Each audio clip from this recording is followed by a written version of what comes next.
नमामि अमित ज्ञान रूपं कृपालम् अगम बोध दाता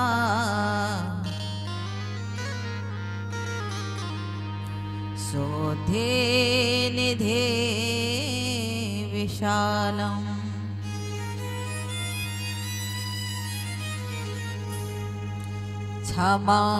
क्षमाशीलयति धीर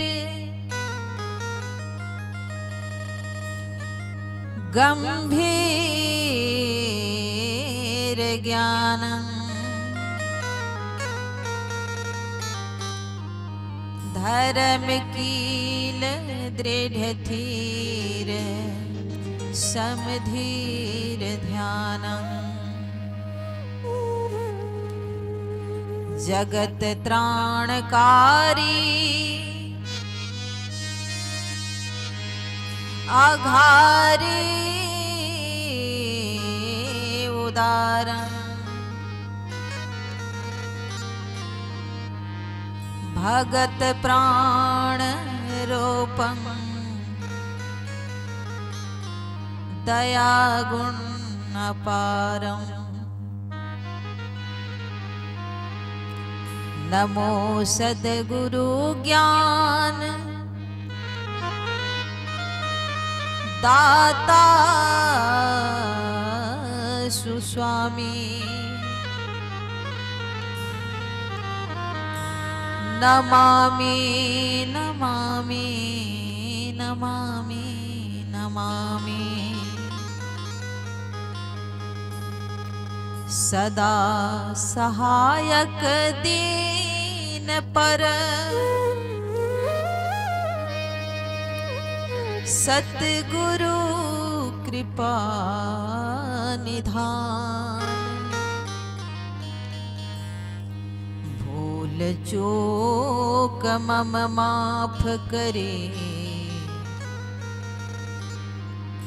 सब विधि करो कल्याण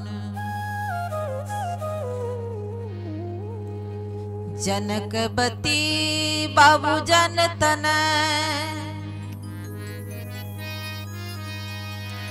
आनंद मंगल रूप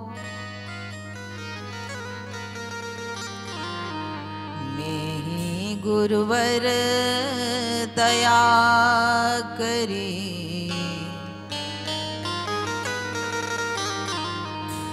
मम उर बसहु स्वरूप में ही गुरुवर दया करी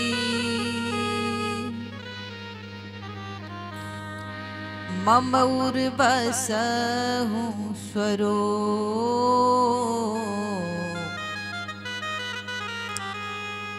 मम उर बसहु स्वरूप मम उर बसहु स्वरूप।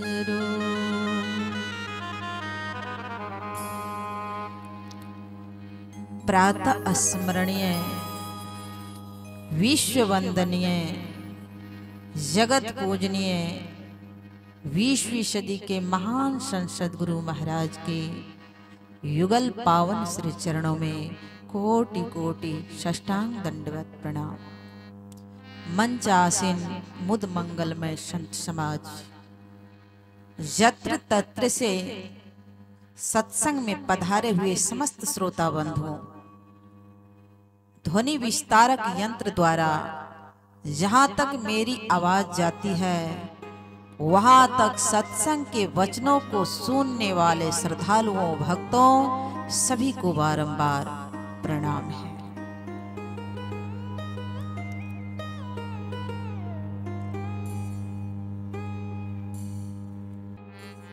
2080 साल 9 महीना 11 गते गौरादह 6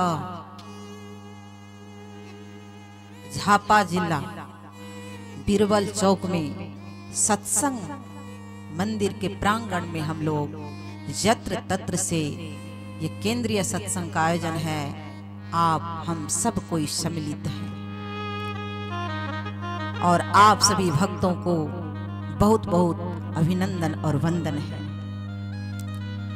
कि गत वर्ष के भांति भी इस बार फिर आप लोग भीड़ भाड़ के साथ एक केंद्रीय सत्संग को मना रहे हैं।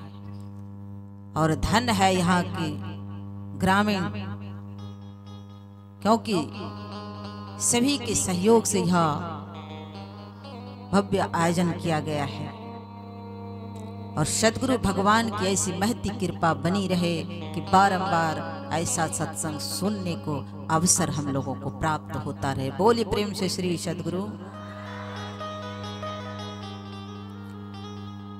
और अभी अभी अपराह्न बेला में संत मत के नियमानुकूल रामचरित मानस सार सटीक सप्तम सोपान उत्तर कांड से पाठ को बड़ा ठाट बाट से हम लोग सुन रहे थे और हमारे प्रवक्ता भाई जी से सुन रहे थे, ब्रह्मचारी भाई जी। थोड़ा बहुत आप लोगों को सुनाया, लेकिन बहुत सुनने से क्या प्रयोजन। थोड़ा ही सुनिए लेकिन उसे समझिए, जीवन में उतारिए तो जीवन परिवर्तन होगा। यदि बहुत भी सुन लिए हैं थोड़ा भी जीवन में नहीं उतारने का प्रयास किए तो क्या फायदा।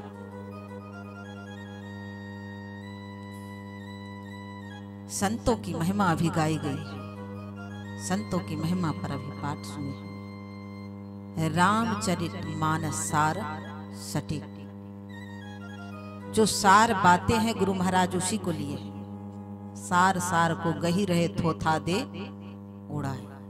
सार सार को गुरु महाराज छान छान करके लेकर इसको सटीक रामायण बनाए हैं। और हम सभी भक्तों को, क्योंकि अब सबके पास समय बहुत कम है, सबसे ज्यादा क्या है समय अब ज्यादा नहीं है किसी के पास। जिससे पूछो, जिससे जाकर आप पूछ सकते हैं भैया समय है, अभी फुर्सत का समय अब किसी के पास नहीं है, बहुत कम है। उसमें भी बहुत सारी उलझने हैं, समस्याएं कुछ ऐसी ऐसी तैसी नहीं, बहुत जैसी समस्याएं आती हैं। इस पर भी गृहस्थी का पूरा जंजाल, कहाँ फुर्सत।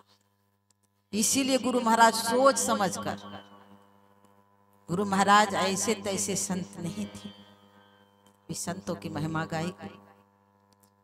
गुरु महाराज बड़े पूर्ण संत थे, परमात्मा स्वरूप ही परमात्मा ही परमात्मा थी, वो कोई दूसरा नहीं थे। हम कलुषित मानवों के लिए परमपिता परमात्मा ही संत रूप में अवतरित होती है। और रामायण में, रामायण जो है, जैसे लोग पंचायती करते हैं, पंचायती में कितने लोग होते हैं आप लोग बताइए तो, कितने लोग होते हैं? एक व्यक्ति। भैया सब में हाँ हाँ क्यों करते हैं? कभी विचार भी क्या करें। एक नहीं, कम से कम 5, ज्यादा और हो तो और अच्छा, कम से कम 5 व्यक्ति तो होना ही चाहिए। और 5 पंच जो पास कर देते हैं ना, जो कानून जो नियम, तो उसको मानना पड़ता है। तो यहाँ भी, यहाँ कितने लोगों ने पंचायती किया है, कितने लोगों ने यहाँ बैठकर इकट्ठा की है और समर्थन किए हैं। आप लोग गिनिएगा, मैं बता रही तो थोड़ा थोड़ा बता रही। भगवान शंकर पार्वती जी कितना हुए बाबा? 2, सबको याद कीजिएगा। रामायण में कितने लोगों ने मिलकर इसको, ये प्रश्न उत्तर सब इन्हीं लोगों का है और ज्यादा उत्तर किसी का नहीं है। भगवान शंकर और पार्वती, याज्ञवल्क्य जी और भरद्वाज, कितना हुआ? 4 हुआ। काकभूषणी जी और गरुड़ जी 7 हो गए। भैया आप बताओगे कितना हुआ? तब मैं समझूंगी कि आप सुन रहे हैं, ध्यान आपका इधर केंद्रित है। अब वरना क्या पता घर में ख्याल है, आप बैठी हो यहाँ। कितना हुए? आप तो आगे हैं, खूब बढ़िया से जवाब दे रहे हैं, पीछे वाले को भी देने दीजिए। भगवान शंकर पार्वती, याज्ञवल्क्य जी भरद्वाज जी 4 हुए। काकभूषणी जी गरुड़ जी, फिर आप 7 बोलते हैं। सबसे आगे है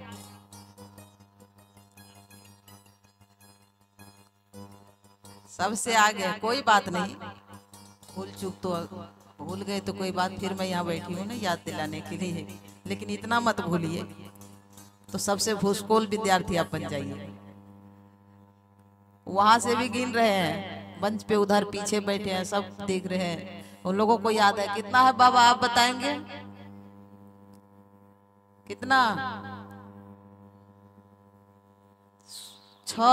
हाँ, बाबा भले पीछे बैठे हैं लेकिन स्मरण शक्ति अभी भी बहुत आगे है हम लोगों से। और क्यों ना होगा, पहले के हैं हम लोग, अब के हैं। पहले खाए पिए हैं बढ़िया बढ़िया, अभी खाद उरिया से हम लोग भरे पड़े हैं। मैं एक बात बताती हूँ ना, लोग हंस पड़ते हैं। पहले कहा करते थे ना कि बाढ़े पूत पिता के धर्म में खेती उपजा, कहते थे खेती उपजा अपन कर में। लेकिन आजकल क्या हो गया, बाढ़े पूत पिता के पिटने, खेती उपजा डीएपी यूरिया छिटने। कलयुग का प्रभाव चल रहा है बाबा। लोग उल्टा समझ रहे हैं, लेकिन ऐसा नहीं होना चाहिए। देखिए ना, जहाँ बाप को बेटा पीट रहे हैं, बेटा बाप को पीट रहे हैं, बेटा को आंख दिखा रहे हैं, बाप तो बेटा भी दिखा रहा है, कोई किसी से कम नहीं है। कलयुग का प्रकोप पूरा चल रहा है। कैसे बचोगे? बचने के लिए ये आध्यात्मिक ज्ञान की छत्र छाया में आओ तो कुछ कुछ इज्जत मिलेगी, वरना ये दुर्दशा देखकर अभी भी भयभीत नहीं होगे तो आगे इससे भी भारी दुर्दशा भोगनी पड़ेगी। सास बहू में, माँ बेटी में, बाप बेटा में, घर घर ये महाभारत लड़ाई हो रही, चल रही, कम नहीं है, कम नहीं है। सत्संगियों के घर में भी भरपूर है, दूसरों के घर में जाने दीजिए। यहाँ कहते हैं कि सब संतन की बड़ी बलिहारी गुरु महाराज की है, तो हम लोग भी सब कोई मिलकर ये क्यों नहीं बनते हैं? जहाँ 10 सत्संगी बनते हैं तो मेले नहीं होता है।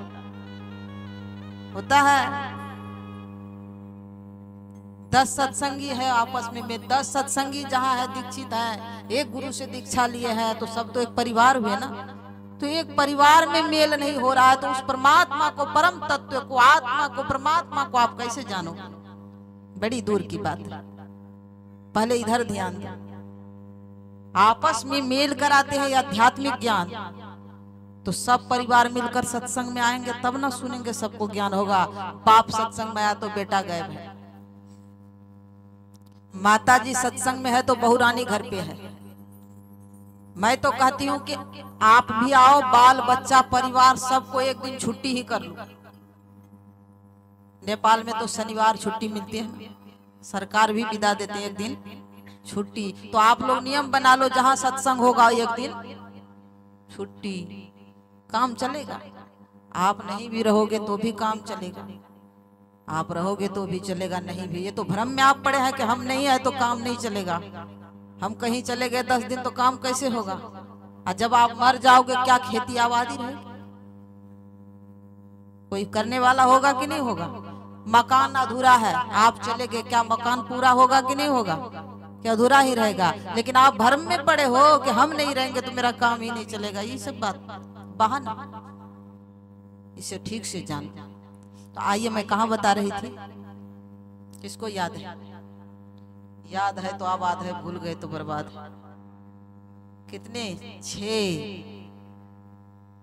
भगवान शिव पार्वती, याज्ञवल्क्य जी भरद्वाज जी, और काकभूषणी गरुड़ जी, और तुलसीदास जी। 7 अष्टम संवाद भी कहते हैं। जन साधारण को हम लोगों को ये दिया है, हम लोग भी गिनती में आ गए। इसको अष्टम 8 व्यक्तियों का संवाद है। जहां भी रामचरितमानस पढ़िए तो कहाँ मिलेगा? भगवान शंकर और पार्वती संवाद, काकभूषण जी और गरुड़ जी संवाद, याज्ञवल्क्य जी और भरद्वाज जी संवाद, यही सब मिलेंगे। तुलसीदास जी। तो इतने ही लोगों का विचार है। तो अभी रामचरितमानस सार सटीक सप्तम सोपान उत्तरकांड से आप लोगों ने पढ़ा, ठाठ बाट से पाठ को सुना था। संत बिटप सरिता गिरिधरनी, संत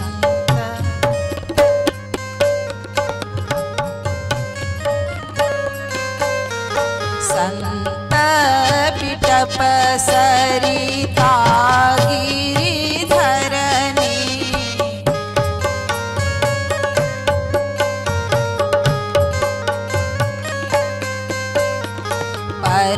परोपकार सबन कै करनी,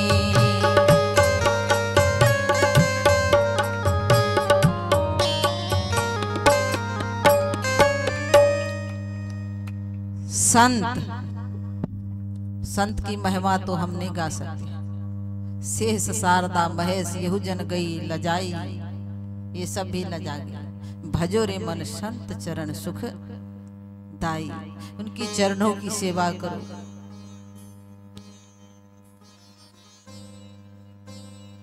उदाहरण के लिए अभी हमारे ब्रह्मचारी बाबा बता रहे हैं कि पार्वती से भगवान भोलेनाथ बताया कि जितना धूल है गणना कर, लेकिन कहने लगे असंभव।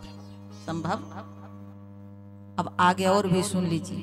संतों की महिमा को कौन गा सकता है? संसार के समस्त सागर की थाह ले ली जाए, कौन कौन ले सकते हैं? किसी में सामर्थ्य है? संसार के समस्त सागर की थाह ले ली जाए, सारे जलों को वजन कर लिया जाए, कर सकेंगे? ध्यान से सुनिएगा। सारे जलों को वजन कर लिया जाए, है सामर्थ्य किसी में? असंभव। लेकिन यहां कहते संभव, मान लो। मानने की बात है, मान लो, होने वाला तो है नहीं। फिर भी पृथ्वी पर के सारे धूल कणों की गणना कर ली जाए, गण सकेंगे? वे तो पार्वती महारानी से आपको उत्तर में मिल ही गया। क्या संभव है? पृथ्वी पर जितने धूल कण है कोई गणना कर सकता है क्या? नहीं कर सकता। अब आकाश में जितने तारे नक्षत्र है सबको बांध करके हाथ में कर लिया जाए, कौन कौन कर सकते हैं? यहाँ कोई है ऐसे सामर्थ्यवान? हम बड़ा तो हम बड़ा, लेकिन बड़ा अब आज जाइए ठिकाने पर आ गया। आकाश पर जितने तारे नक्षत्र हैं सबको बांध कर हाथ में कर लिया जाए, असंभव बातें फिर भी संभव हो जाए। लेकिन गुरु गुण का कोई बखान कर अवसान कर देना यह असंभव संभव नहीं है, कभी संभव नहीं है। फिर भी लोग गाते हैं, सुनाते हैं। कहा कि परमात्मा के बारे जितना भी सुनाया जाए, जस कथिए तस होत नहीं। वो कथनी में आने के योग्य, कथनी में नहीं आ सकते। जस कथिए तस होत नहीं, जस है तैसा सोय। वो परमात्मा और राम जैसा है वैसा है, वो कथनी में नहीं आते हैं। तो आगे क्या होता है? कहत सुनात क्या होता है? सुख होता है। अभी सुख हो रहा है कि दुख? दुख हो रहा है। ओ बाबा सुख, मैं भी थोड़ा गड़बड़ करती हूँ, सुनिए। बोलो सदगुरु भगवान की। कहत सुनत सुख उपजे, सुख हो रहा है। आपको भी सुख लग रहा है और मैं भी सुना रही हूं, मुझे भी, क्योंकि परमात्मा कण कण में व्यापक है। जहां कथा होती है ना, जहाँ हरि कथा होती है वहां पहले नारायण प्रभु ही आ जाते हैं। एक बार देवर्षि नारद जी गए थे बैकुंठ, भगवान श्री हरि से पूछने लगे, भगवान श्री हरि से पूछने लगे कि हे प्रभु, क्योंकि देवर्षि नारद जी को आप लोग टीवी सीरियल में देखे हैं, क्योंकि देवताओं के भी गुरु हैं लेकिन राक्षसों के भी गुरु है, सबका गुरु है देवर्षि नारद जी।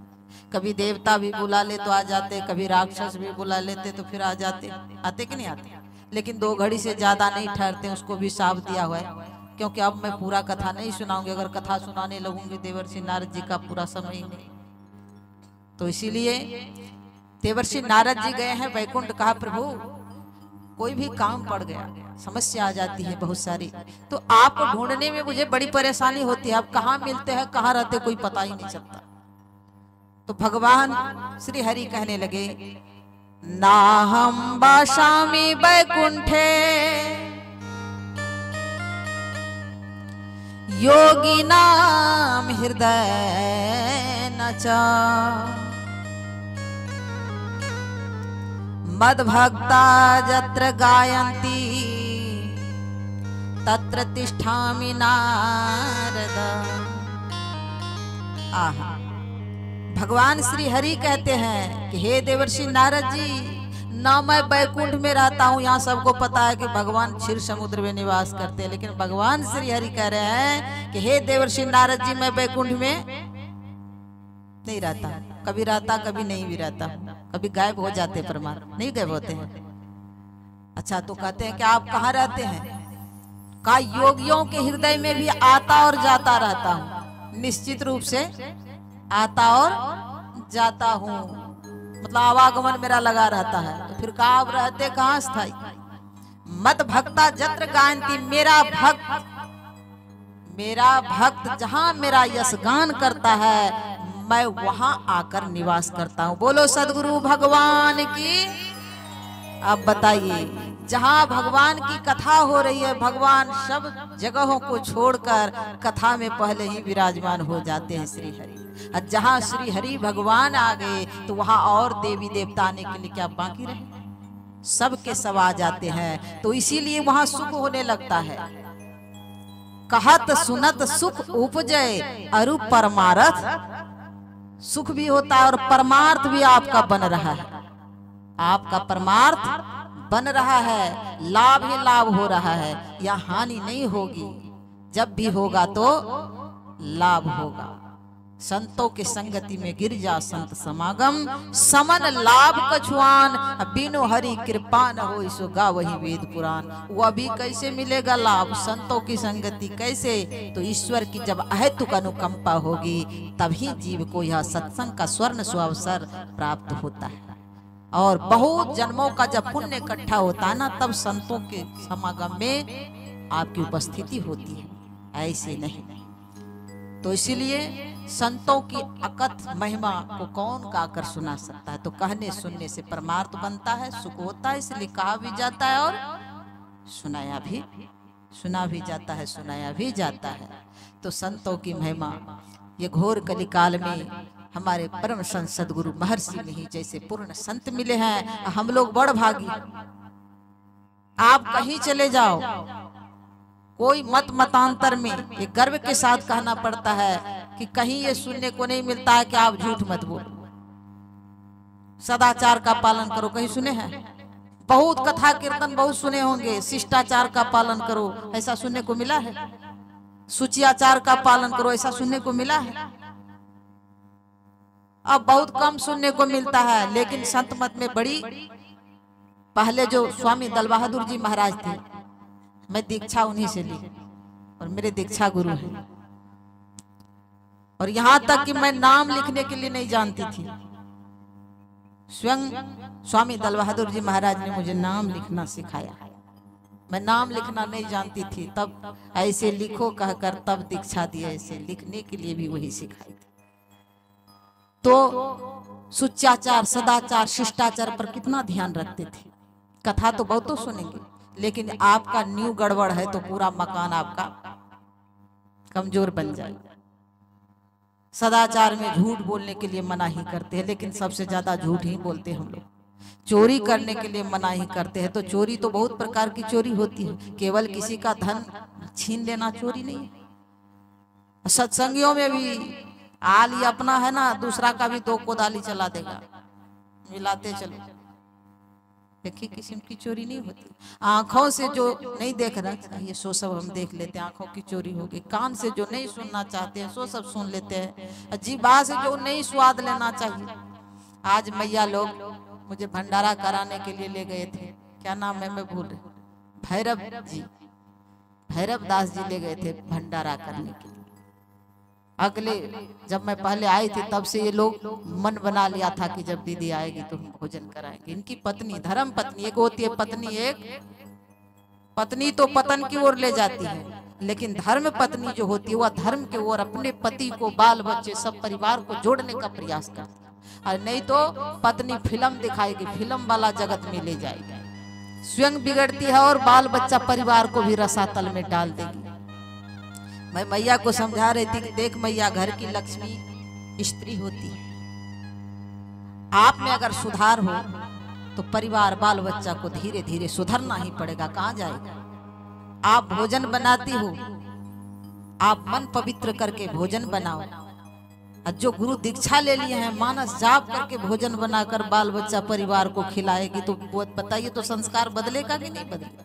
एक न एक दिन तो जरूर बदलेगा। नाम में प्रभाव, ये नाम में इतना प्रभाव है, केवल तो कैसे नाम तो जप रहे हैं लेकिन काम नहीं हो रहा है, इसका मतलब नाम में शक्ति नहीं है, ऐसी बात नहीं। मानस जाप करते हैं ना, कभी कभी मन भी खिन्न हो जाता, क्या प्रभाव है कि नहीं। बहुत से लोग ऐसे भी जवाब देते हैं, नाम तो बहुत जप लेते हैं लेकिन कहाँ कुछ होता है। हनुमान जी एक बार नाम जपते थे तो यहाँ से छप्पर फान कर वहां चले जाते, यहाँ एक बार श्री राम किया तो लंका पहुंच जाते थे। हम लोग एक बार नाम लीजिए तो मानस जाप कीजिए तो टीना घर से वहां तड़पिए तो हाथ टांग सब टूट कर। तो क्या नाम में कमी है? नाम में शक्ति नहीं है? ऐसी बात नहीं है। नाम में वही प्रभाव है, वही महिमा है, लेकिन जपने वाला जो है सिद्ध नहीं हुआ है। आपका सदाचार ठीक नहीं है, आपका चाल चलन अच्छा नहीं है, कहीं ना कहीं तो गलती है। सुच्याचार में, सुच्याचार में क्या है? अब तो लोग भूल गए हैं, सत्संगी लोग भी। सुच्याचार में पानी लेकर पेशाब करना चाहिए। लघु शंका जाते हैं तो पानी लेकर जाना चाहिए, पैर नहीं धोना चाहिए। धोना चाहिए, पैर को भी धोना चाहिए। मैया कान खोलकर सुन लो, आप ही लोगों के लिए मैं ज्यादातर ये सुना रही हूँ, क्योंकि आप भोजन बनाती है ना, भंडारे की मालकिनी है। आप पवित्र से भोजन बनाकर खिलाएंगी तो घर में जो साधक है, ध्यान है, सब में प्रभाव पड़ेगा। आप लघु शंका करने के लिए जाती हो तो पेशाब करने के बाद पानी लेती हो, फिर पैर को धो लो। ये भी कथा आप लोगों को याद होगी। ऐसे संत महापुरुष किसी को मना ही नहीं करते हैं। राजा नल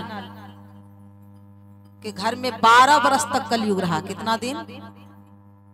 12 वर्ष प्रतीक्षा किया कि किस दिन मौका मिलेगा तो हम प्रवेश कर जाएंगे। 12 वर्ष तक हम लोग तो एक भी दिन नहीं रह पाते। 12 वर्ष तक कलयुग महाराज उनके घर में निवास किए, लेकिन 12 वर्षों में 11 वर्ष तक तो कहीं जो इनको अपवित्रता मिली ही नहीं। एक दिन राजा नल लघु शंका करने के लिए गए, पानी भी खर्चा किए, पैर भी आगे धोए, लेकिन एड़ी के तरफ थोड़ा सा पेशाब का छटक रह गया, थोड़ा सा रह गया। कलयुग महाराज का यही मौका है, बस प्रवेश कर गया। परिणाम क्या हुआ? पत्नी से अलग, बाल बच्चा, घर परिवार सब बिखर गया। बिखर गया कि नहीं बिखर गया? हम लोग इधर ध्यान ही नहीं देते हैं। तो इसीलिए पवित्र रहने के लिए, पवित्रता के साथ जीवन बिताने के लिए कहें। शिष्टाचार में अपने से जो श्रेष्ठ जन है उनका सम्मान करना चाहिए। तो इसीलिए जब तक हम सदाचार, शिष्टाचार, सुच्याचार का पालन नहीं करेंगे तो भक्ति पथ पर एक कदम भी आगे नहीं बढ़ सकते हैं। नहीं तो नाम में वह शक्ति है, वह महिमा है, जो नाम को एक बार सिद्ध कर लेता है ना, जपाक सिद्धि मिल जाती है। जपाक सिद्धि मिल जाती है। नाम की वह महिमा है, वह ताकत। जो संत महापुरुष जो नाम दान देते हैं उसमें वह ताकत, आप जो चाहेंगे वह मिलेगा। लेकिन अभी नहीं मिल रहा है, इसका मतलब गलती है। जो केवल मानस जाप को नियम पूर्वक पालन करके ध्यान त्रिकाल संध्या करे और उसको सिद्ध कर ले तो जपाक सिद्धि प्राप्त हो जाती है। बोलो सदगुरु भगवान की। 8 प्रकार की रिद्धि सिद्धि, अनिमा, महिमा, गरिमा, लघिमा, प्राप्ति, प्राकम, इशित्व, वशित्व। कितना हुआ?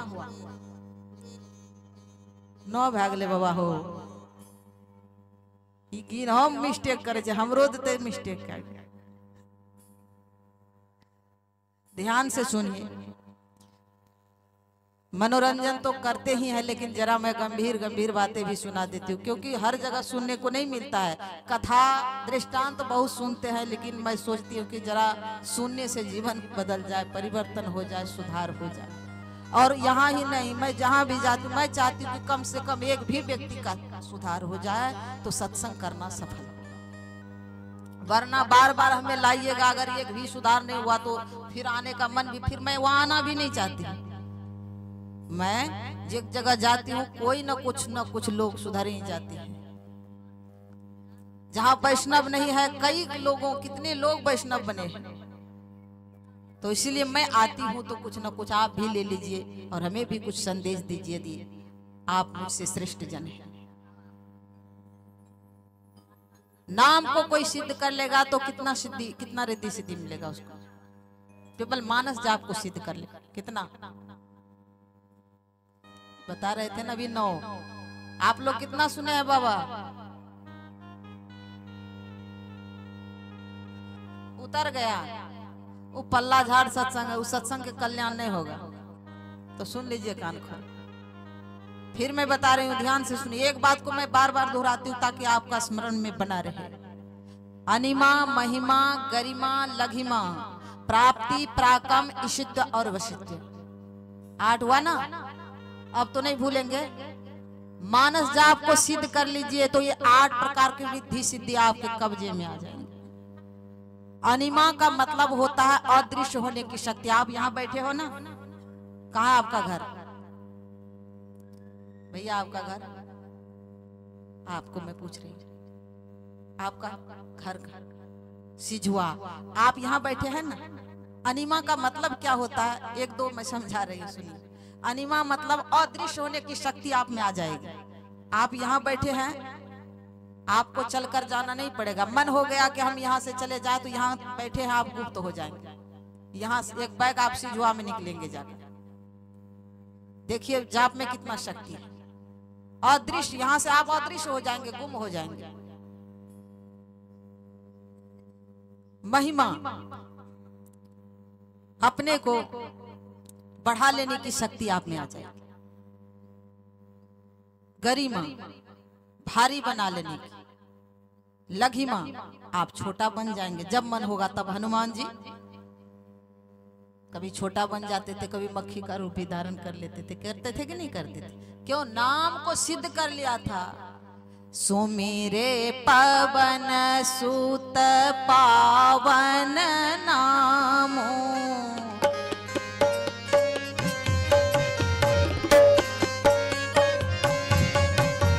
सुमिरे पवन सुत पावन नामो, अपने बस करी राखे रामो, अपने बस करी राखे राम। जय श्री राम कहते थे। भगवान श्री राम को बस में कर लिए थे हनुमान जी, नाम के महिमा से, नाम के प्रताप से। कितना कैसा सुमिरन करते थे। हम लोग कैसा सुमिरन करते, एक बार भी गुरु महाराज दर्शन देने नहीं आते। तो भक्त में कमी है, भगवान में कमी नहीं है। तो 4 तो सुन लिए, आप छोटा बन जाइए। संक्षेप में मैं बता रही। प्राप्ति, इच्छा की पूर्ति हो जाएगी। पूर्ण इच्छा की प्राप्ति हो जाएगी। इच्छा की कभी पूर्ति होती है? लेकिन नाम सिद्ध कर लो, पूर्ण इच्छा की प्राप्ति।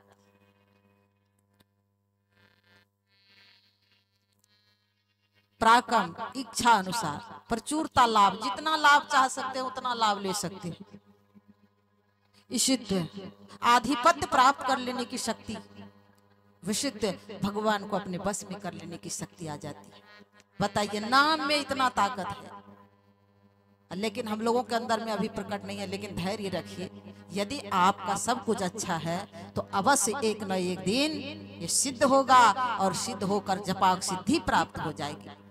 संत सदगुरु महर्षि में ही परमहंस जी महाराज के एक भक्त हुए हैं सिपाही दास जी। सिपाही दास जी अठगामा निवासी श्री सिपाही दास जी गुरु महाराज के आज्ञा पालक शिष्य थे, और उनका जीवन गुरु महाराज के आज्ञा पालन के निमित्त ही बन गया था।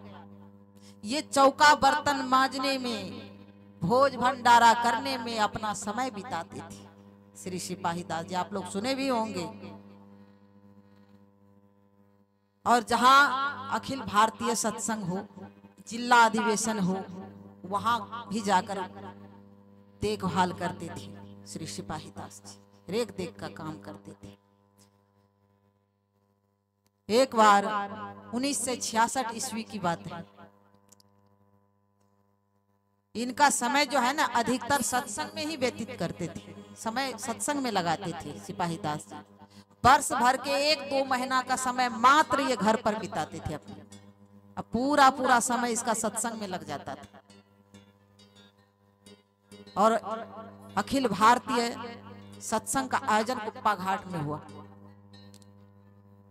तो कुप्पा घाट में जब अखिल भारतीय सत्संग का आयोजन हुआ तो वहां का व्यवस्थापक, रेख देख करने वाले श्री सिपाही दास जी थे, इनके जिम्मे थी। और तत्कालीन व्यवस्थापक राम सुंदर बाबू को बनाया गया था। तत्कालीन तो वो बने, लेकिन आगे कौन है? श्री सिपाही दास जी। तो वहां अंतिम दिन भंडारे में करीब 10,000 लोग भंडारे में बैठते थे भोजन करने के लिए। 1966 ईस्वी की बात है। 10,000 लोग अंतिम भंडारा में, चौका में लोग बैठते हैं, भोजन करने के लिए बैठते थे। तो एक दिन अंतिम भंडारा में शाम में रात्रि हो गई, 10,000 लोग चौका में भोजन करने के लिए बैठ गए, लेकिन चीनी समाप्त हो गई। सिपाही दास जी तत्कालीन व्यवस्थापक राम सुंदर बाबू से कहने लगे कि व्यवस्थापक जी, चीनी नहीं है भंडारे में। तो कहा कि श्री सिपाही दास जी, अब रात्रि बड़ी हो गई है, दुकान भी खुली नहीं होगी, अतः आप सादा दही ही चला दीजिए। सिपाही दास जी को बड़ी चिंता हुई, कहा कि हंसी होगी, पूरा तो निभा ही लिए हैं, अब ये चौका में 10-10 हजार लोग बैठे हैं, चीनी नहीं है, कैसे सादा दही चलाया जाए। चिंता में पड़ गए, व्याकुल हो गए। सिपाही दास जी उसी क्षण वही ध्यान करने के लिए बैठ गए और गुरु महाराज को याद करने लगे। गुरु महाराज को याद करने लगे उसी समय। बोलो सदगुरु भगवान की। आप बताइए मैं क्या बोल रही थी, आप लोग बताएंगे।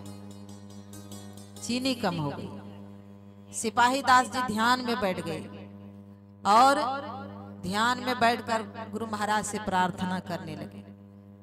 लेकिन हुआ क्या, कुछ ही देर के बाद एक खाकी वर्दी पहने हुए एक व्यक्ति टोकरी लिए हुए सर पे आ गया जलेबी लेकर, और कहा कि ये जलेबी लीजिए, मेरे साहब ने भंडारे के लिए दिया है। सिपाही दास जी खड़े होकर जलेबी की टोकरी को लिए और पूरा भंडारा में अब एक टोकरी जलेबी है, ज्यादा तो नहीं है ना, बस। लेकिन लोग कितना है बैठे हुए? 10,000 है। अब कैसे होगा?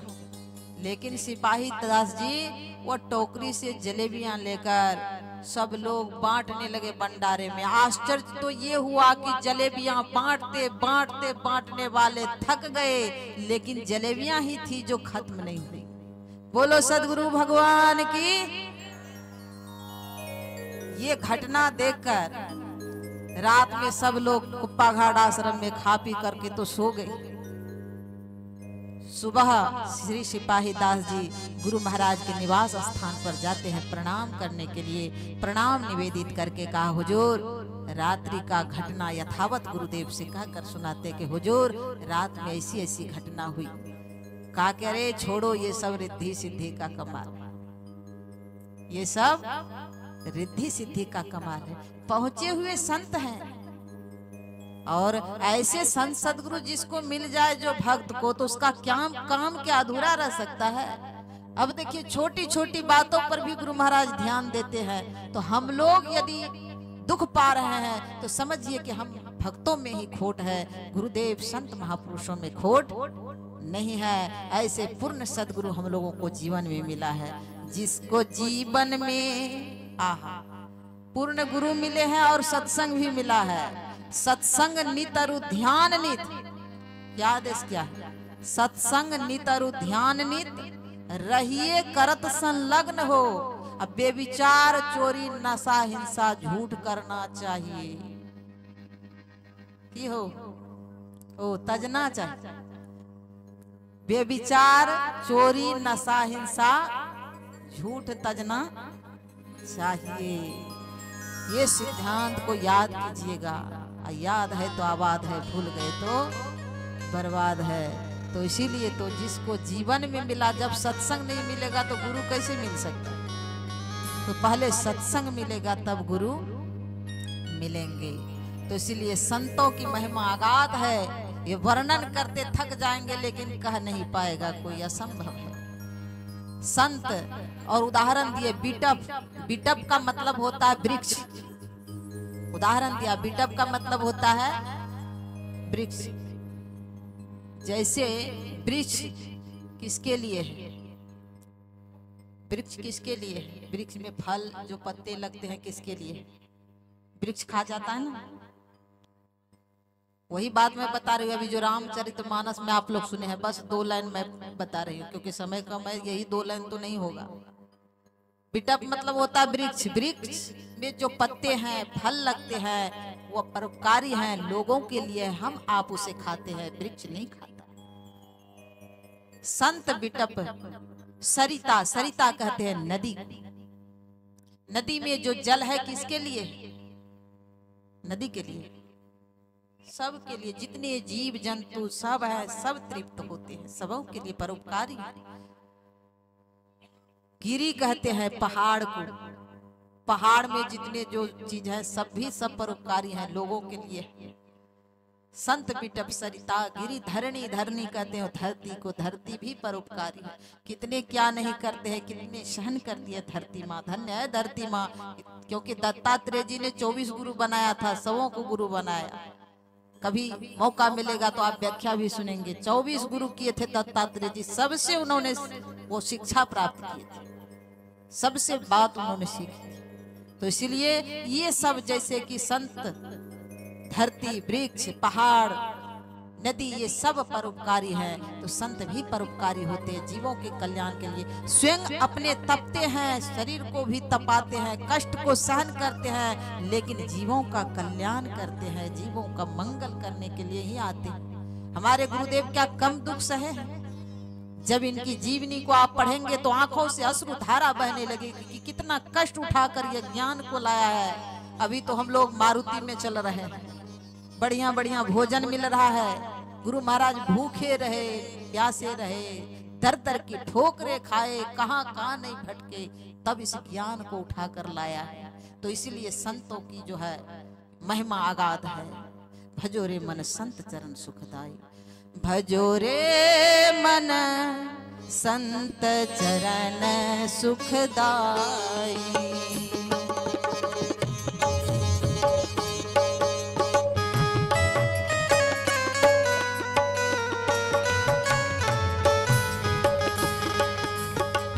भजो रे मन संत चरण सुखदाई।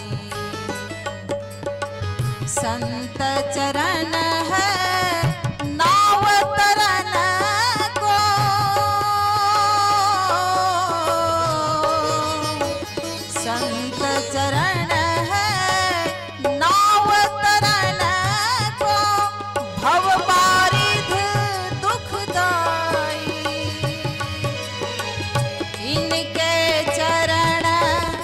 शरण होई बैठो इनके चरण, शरण होई बैठो भव दुख जाए न साई।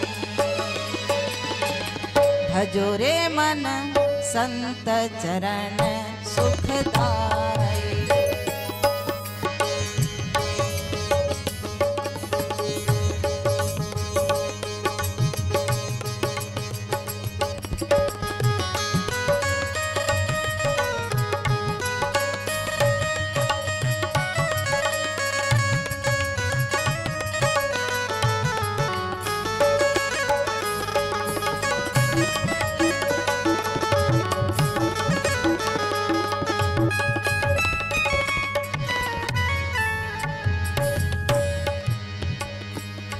संत मिले ये सब टले, काल जाल जम चोट, शीस नवावत ढही पड़े अघ पापन की फूट। आहा, जब संत मिल जाते हैं ना, काल जाल यमराज की डर भय सब समाप्त हो, बिल्कुल निफिकर। जब शरीर छूटेगा ना तो निफिकर जाओ, कोई फिकर नहीं रहेगा। तो जो संतों के शरण से अलग रहते हैं उनकी क्या दुर्गति होगी, वह तो अंतिम समय में ही पता चलेगा। पाठ में तो आपने बहुत तो सुना, लेकिन मैं संतों की महिमा पर आप लोगों को सुनाई हूँ। और यह अवसर बार बार हम लोगों को मिलता रहे, अगर ऐसा बार बार मिलेगा तो बार बार सुनने का अवसर भी प्राप्त होता रहेगा। और सुन करके जीवन में उतारने का प्रयास जरूर कीजिएगा। और निर्मल भक्त बनकर, मैं सुबह सुनाई थी ना, कौन कौन आए थे हाथ उठाइए। भक्तों की महिमा सुने थे सुबह, जो आए थे तो सुने थे कि काल नेमी की जैसा भक्त मत बनना, ऐसा भक्त बनोगे तो यमराज की चोट खाने पड़ेगी, डंडे खाने पड़ेगी। इसलिए निष्कपट और सरल हो। जिसकी आत्मा शुद्ध होती है, सत्संग योग में पढ़े होंगे आप, भगवान बुद्ध की वाणी पढ़िए, भगवान महावीर की वाणी पढ़िए, तो पता चलेगा कि जिसकी आत्मा शुद्ध होती है, जो निष्कपट और सरल होता है, उसी की आत्मा शुद्ध होती है। सबकी आत्मा शुद्ध नहीं होती।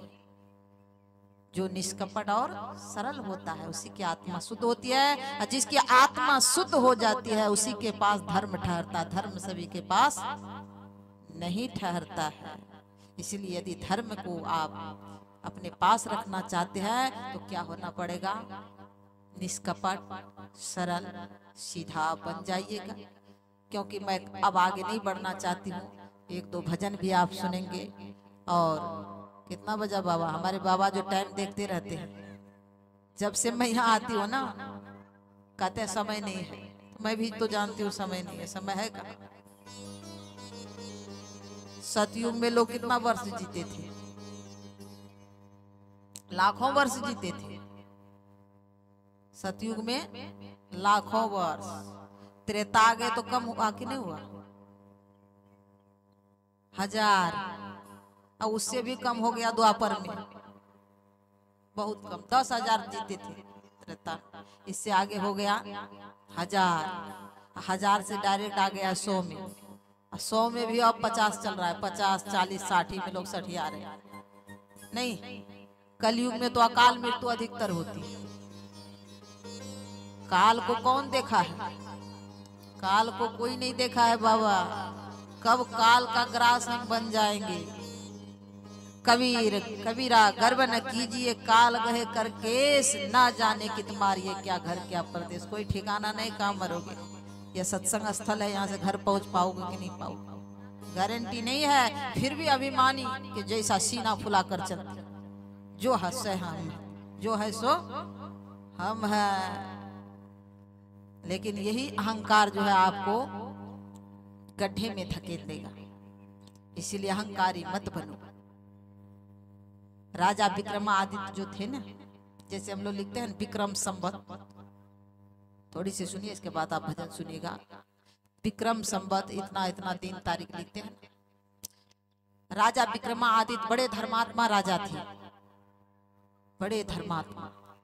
एक दिन वह जंगल गए तो क्या देखा? आश्चर्य देखा कि एक नेवला, रीछ भालू को कहते, एक भालू जमीन पर लोटपोट कर रहा है। ऐसे लोटपोट करते जो देखा ना तो कहा कि बड़ी देर से देखने लगा, कहा होगा कोई जानवर ही तो है, भालू है लोट रहा है। लेकिन कुछ देर वहां ठहर गए विक्रमादित्य, देखने लगे तो क्या हुआ कि लोटपोट जो कर रहा था तुरंत जो है वहां से एक स्त्री बन गई, सुंदरी, दिव्य सुंदरी, 16 वर्ष की जवान, देखने में वो दिव्य लड़की बनकर तैयार है। और कुछ दूर पर जाकर कुएं के पास बैठ जाती है। थोड़ी देर बाद क्या देखा कि 2 युवक आ रहे हैं, दोनों भाई थे। तो एक बड़ा भाई था, बड़ा भाई से इसको प्रेम हो गया। अब ये देख रहे हैं सब तमाशा, राजा विक्रमादित्य कि बड़ा भाई से प्रेम हो गया इसको, तो कहा कि फलाना फलाना चीज खाने की इच्छा है। तो प्रेम के बस में लोग क्या नहीं करते, लेकिन ये प्रेम नहीं है, ये स्वार्थ है। प्रेम तो माँ सीता ने की थी, माँ जानकी ने की थी, जो कि राम के पास नहीं थे, लेकिन रावण उसको छू नहीं पाया। प्रेम तो ये है ना कि कोई जरूरी नहीं आप साथ में है तभी प्रेम है। माँ जानकी भगवान श्री राम के साथ नहीं थे, लंका में अशोक वाटिका में माँ जानकी रहती थी, लेकिन प्रेम कैसा था कि रावण उसको छू नहीं पाया, एक पल भी माँ सीता उसको भूल नहीं पाई। ये तो स्वार्थ में प्रेम, आजकल प्रेम नहीं है, ये स्वार्थ पूर्ति के लिए लोगों के पीछे पड़े। तो वह लड़की कहती है आज इसमें हमारे नौजवान भाई सब पागल हुए जा रहे हैं। अब पहले तो नियम कानून से विवाह करते थे, आजकल देखिए ये क्या स्थिति हो गई संसार की। कितनों ही पढ़ लिख लिया है, लड़की के पीछे में चक्कर में पागल रहता और मोबाइल लेता है, जहां बात हुआ जो गंदी गंदी बातें, माता पिता क्या सोचेंगे कोई मतलब नहीं, किसी से कोई परवाह नहीं है, जैसा मन होता वैसा लंपट जीवन जिए जा रहा है, अंत में भयानक दुख के दलदल में फंसोगे, इससे बचाने वाला। इसीलिए अब भी मौका है, जवान भाइयों अपनी शक्ति को बचा लो और भयानक दुख से बच जाओ, सीमित जीवन जियो। तो विक्रमादित्य जो देख रहे हैं वो लड़की के चक्कर में जाकर जो है बड़े भाई जाते हैं बाजार, तब तक में छोटा भाई से ये बगल में खड़े थे, कुछ बातें करने लगे। तो बातें तो बहुत हुई, मैं तो पूरा बात नहीं सुनाऊंगी आपको। तो हुआ क्या, उधर से जो बड़ा भाई आया ना, अब इसको कहने लगे कि तुम मान जाओ, मुझसे शादी कर लो। ये छोटा भाई बेचारा कहता है नहीं मैं शादी नहीं करूंगा, मैं ऐसा नहीं कर सकता हूँ, अधर्म काम नहीं कर सकता हूँ मैं। बातचीत तो हो रही थी, उधर से आ गए बड़े भाई और ये लड़की रो रो कर कहती है कि आपका जो ये छोटा भाई है ना बड़ा लंपट है, मेरे साथ छेड़खानी की है, देखिए पूरा कपड़ा फाड़ कर रख दिया।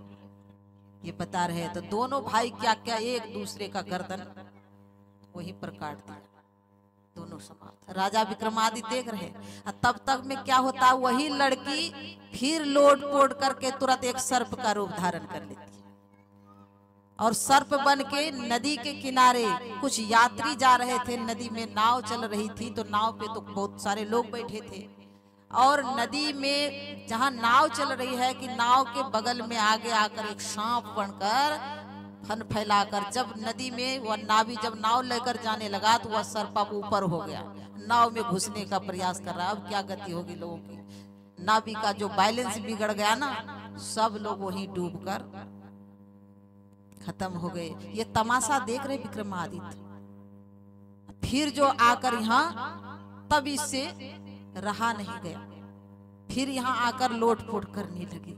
तो बन गए एक पंडित जी, ज्योतिष बन के पतरा ले लिए हाथ में, अब जाने लगे। तो इनको रहा नहीं गया, कहा देखिए आप कौन है, ये लीला में बहुत देर तक मैं देख रहा, आप आखिर है कौन, अपना परिचय दे।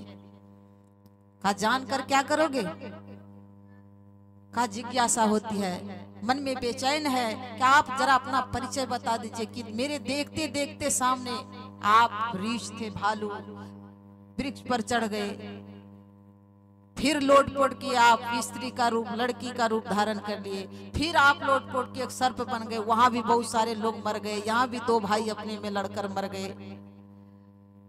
ये क्या कारण है, क्या चक्कर है, फिर आप ज्योतिष पंडित बन गए हैं। कहा कि मैं काल हूं,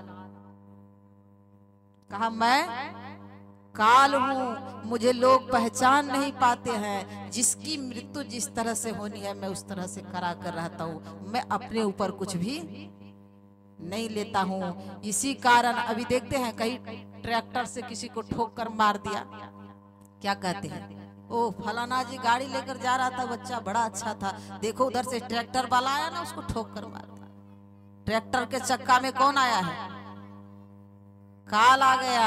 आप नहीं देख सकते हो लेकिन काल तमाम काम करवा रहा है। ट्रैक्टर कोई नदी में डूब कर मर जाता है, फलाना तो डूब कर आज मर गया, कैसे मरा, काल आया, किसी बहाना बना करके। काल सूक्ष्म रूप में अपना काम वह कर रहा है, बहाना बनाया है, लेकिन उसे परखना बड़ा मुश्किल है। लेकिन आप हम सावधान हो जाइए। विक्रमादित्य को कहा कि हम कब मरेंगे, कैसे मरेंगे, तो कहा कि तुम छत के ऊपर से गिर कर मरोगे।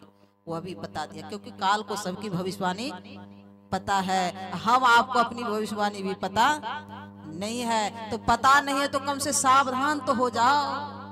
कोई चला गया कोई जावे, कोई गठरी बांध सिधावे, कोई खड़ा तैयार अकेला, सब चला चली का खेला रे। इसीलिए जनी लिपटो रे प्यारे, जग परदेसवा सुख कछुया माँ नहीं है। ये संतों का उद्घोष है। ऐसे संतों की वाणी को मानिए तो अपना परम कल्याण बनेगा, जीवन धन्य होगा और आने वाला भविष्य भी महान उज्जवल होगा। इन्हीं दो शब्दों के साथ मैं अपने वक्तव्य को विराम देती हूँ और एक दो भजन सुनिए, इसके बाद आरती होगी। एक बार जोरदार बुलंद आवाज में करे जय घोष, बोलो सदगुरु भगवान की। संत बिटप सरिता